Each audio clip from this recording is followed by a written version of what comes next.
Hello, greetings to the Czech Republic on your celebrating of 30 years of community mental health services.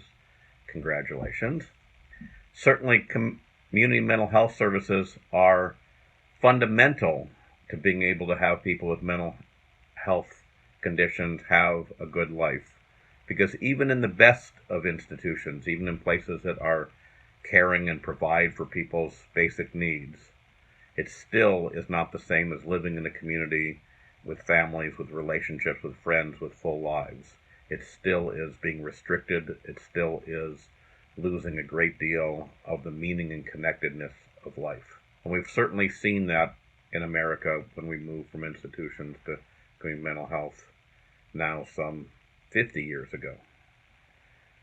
Having said that, however, establishing community mental health centers, establishing people with serious mental illnesses in the community is really very difficult. It's very challenging in a number of ways. We originally assumed it had to do primarily with getting the people the care they needed in the community.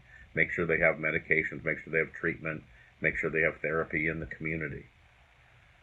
And this is an issue, somewhat because people don't necessarily cooperate with treatment, but also we found it's an issue because there's many places in our country where there's very few mental health professionals who live.